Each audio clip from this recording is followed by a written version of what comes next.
Bueno, Ilse, ¿qué tal? ¿Cómo estás? Hola, Bienvenida. Gladys.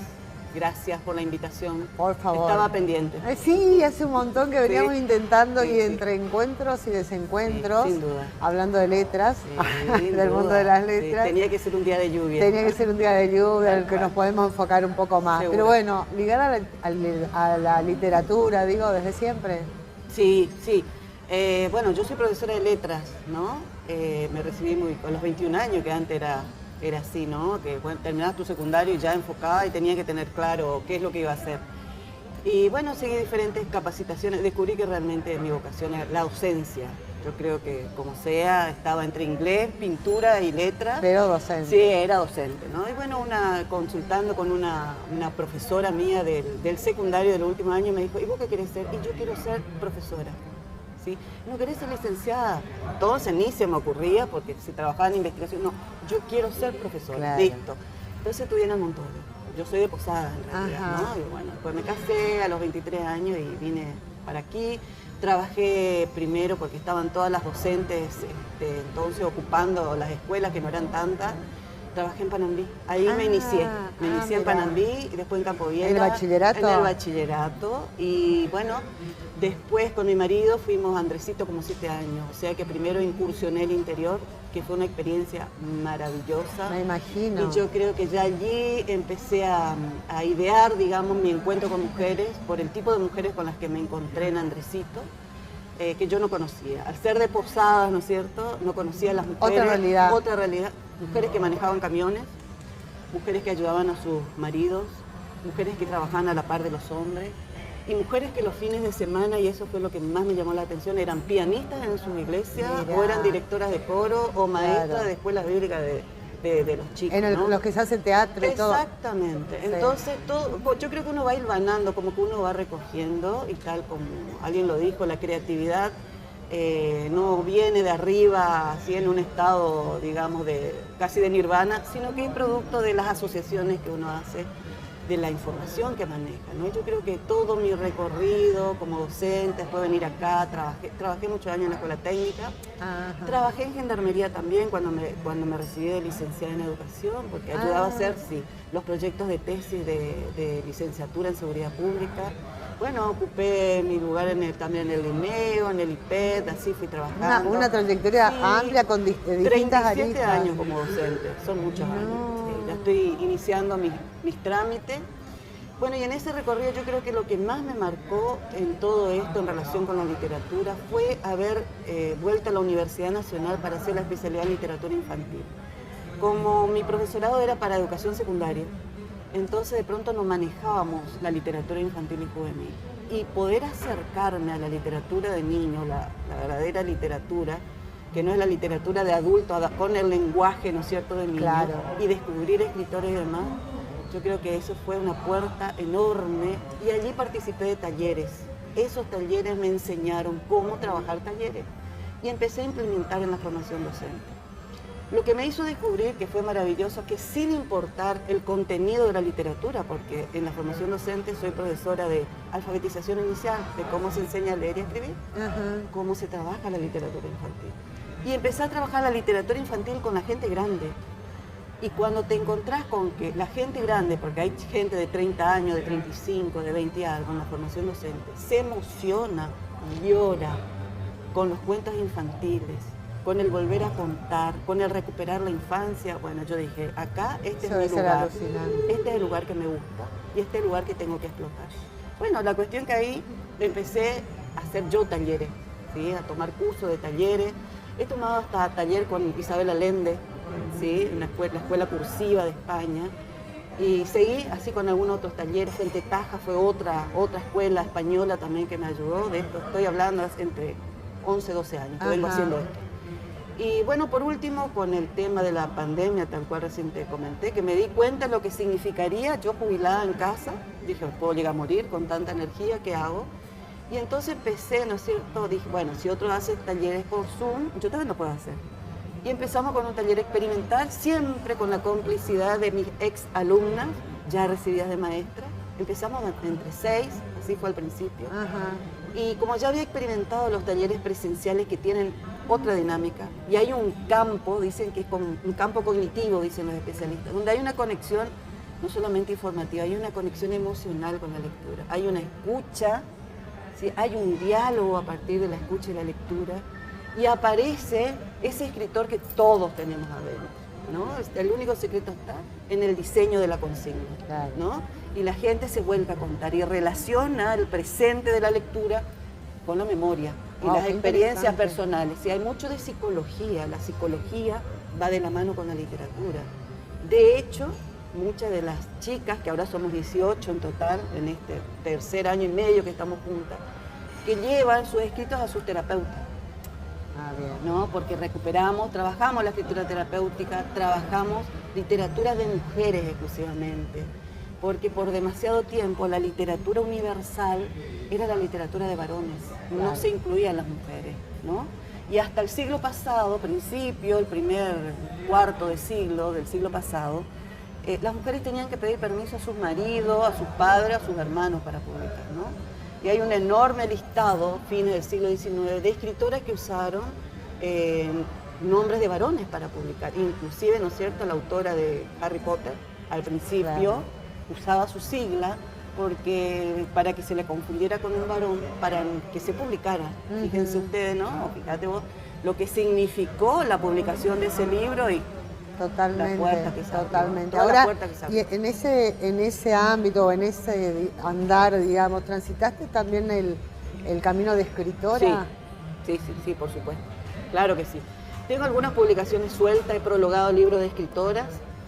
De hecho, estoy preparando una novela, ¿sí? Que Qué es ese lindo. proyecto. Yo hace un mes que terminé mi maestría en escritura creativa de la Universidad de Salamanca, que empecé en el 2021, y para poder cursar se empieza ya con un proyecto. Entonces, bueno, tengo que sentarme en vacaciones porque el estar en la actividad, ¿no es cierto?, con la formación docente lleva su tiempito. así ¿Qué que- te seduce más, esto de la lectura o la lectora o la escritora? Mira, me seduce mucho la lectora. A mí me seduce mucho el trabajo con otras mujeres, mucho, porque que cada una se pueda descubrir, que pueda descubrir su emocionalidad, que pueda descubrirse a sí misma, lo que tiene la literatura, sobre todo lo que vemos, que nosotros vemos una enorme variedad de escritos, de cuento, poesía, mucho ensayo, psicología, antropología. Por ejemplo, este año hicimos todo un rastreo en el primer cuatrimestre, cómo aparece la violencia de género a partir de la mitología, por ejemplo, ¿no? Y los modelos que se van instalando dentro de la cultura, justamente producto, ¿no es cierto?, de la escritura, de la mitología, de los cuadros, de los restos arqueológicos, ¿no es cierto?, donde se ven las prácticas culturales. Entonces, cuando vamos descubriendo, ¿no es cierto?, nuestra historia como género, como mujeres, ¿sí?, nuestro lugar, y te recuerdo, ¿no es cierto?, que las mujeres de mi generación fuimos las primeras en ir a la universidad con estudios terciarios. Entonces, muchas de las madres, porque también nos hemos reconciliado con estas madres a partir de nuestro taller, porque Tal pudimos cual. entender la época que transitaron, Claro. ¿no?, lo que a ellas le exigieron, los mandatos por los cuales debieron atravesar, las luchas que tuvieron, ¿no es cierto?, con las que se tuvieron que enfrentar y tener que resolver, ¿no es cierto?, qué es lo que sucede, y es una realidad la casi pandemia de mujeres que crían solas a sus hijos, por ejemplo, ¿no? Las ausencias de las madres por trabajar, o sea, siempre se nos responsabiliza mucho, es mucha la carga de la sociedad hacia nosotras madres mujeres, y resulta sí. tenemos que cumplir un rol bastante variado, el de ser buenas profesionales, buenas madres, buenas esposas, buenas esto, buenas aquello, ¿no?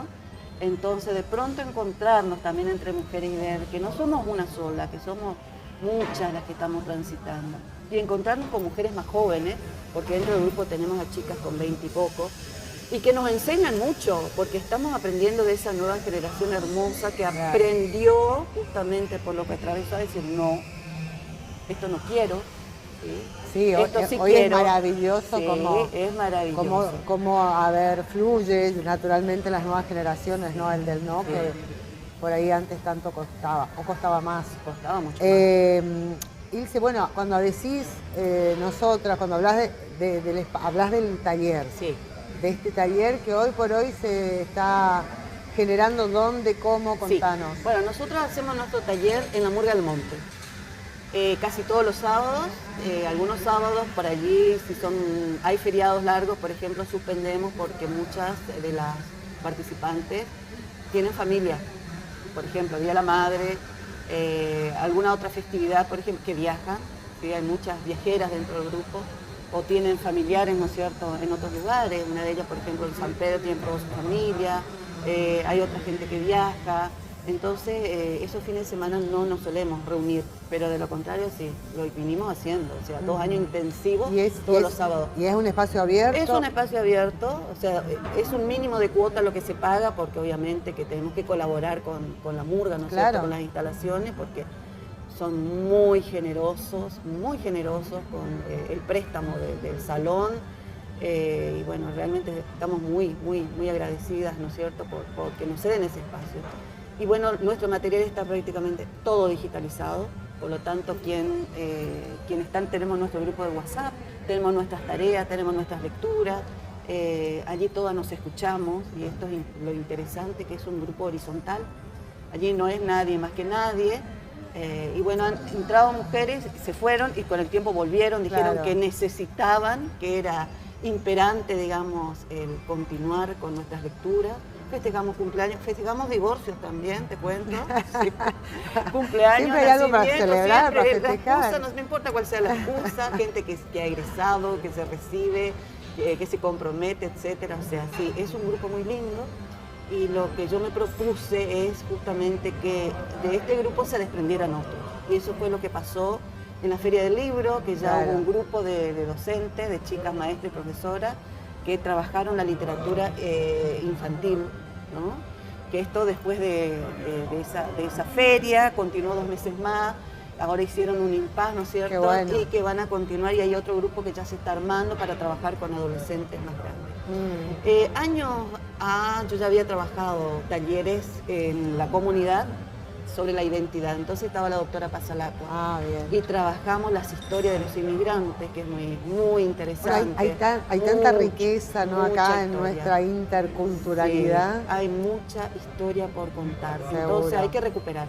Que todos tenemos derecho a hablar, todos tenemos derecho a contar historia, y lo que nosotros pretendemos... Todos podemos hacerlo. Por supuesto que sí. Lo único que pretendemos nosotros, digamos, que el valioso primero es escucharnos, conocer nuestras historias personales, conocer otras historias y escribir, ¿no? Y en la escritura es práctica, así como es la lectura, ¿no? Por eso que también, bueno, mi formación y la de otras colegas, porque de pronto hay otras colegas que colaboran muchísimo, y en nuestro espacio, Leo Luego Existo, que tenemos nuestro Facebook, nuestro Instagram, tenemos una de las colegas que se encarga de hacer ensayos también, publica también, hay otra que es fotógrafa y que también publica y escribe muy lindo.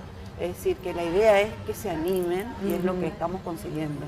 ¿Por qué las letras?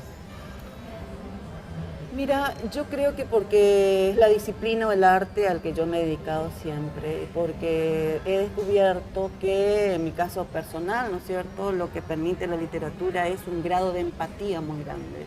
Quien lee literatura, y eso lo dicen los especialistas, se han hecho experimentos, por ejemplo, también, ¿no es cierto?, qué pasa con las personas que leen mucha literatura, son más empáticas, ¿sí? Tienen la posibilidad de conocer otros mundos, otras realidades o realidades similares. Son capaces de identificar en las palabras de los libros lo que ha pasado con ellas, o lo que ha pasado con su comunidad, lo que ha pasado con su familia, lo que de pronto no saben cómo decir, y de pronto encuentran a alguien que sí pudo poner en palabras toda esa emocionalidad, ese paisaje emocional, ¿no es cierto?, que por allí nos sobreabunda, que por allí nos tortura, nos somete, ¿no es cierto?, en este periodo de guerra, por ejemplo, y que tenemos historias de nuestros antecesores e inmigrantes. Aquí hay mucha gente que cuenta, sí, mi abuelo me contó, etcétera, etcétera, ¿no? Y van sacando las historias. Colocar o encontrar, porque hacemos eso, leemos periodistas también que han escrito sobre la guerra, y descubrir, por ejemplo, la participación de mujeres, que es lo que no escuchamos. En Rusia hubo 1 millón de mujeres en la Segunda Guerra Mundial.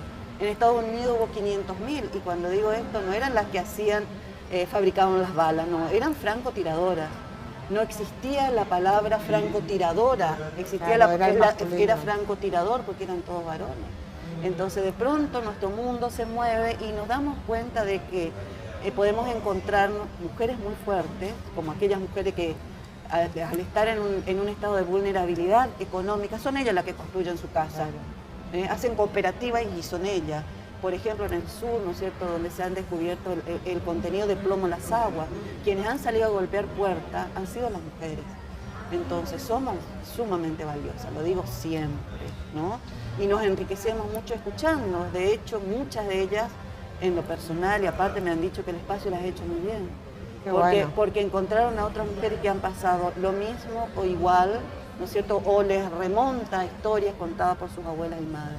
Entonces eso nos fortalece, estamos cada vez más fortalecidas. Qué bueno, para nosotros muy valioso que hayas aceptado la invitación. Claro que sí, y compartirlo con Meridiano. Sí. Muchas gracias. Gracias a vos, te esperamos.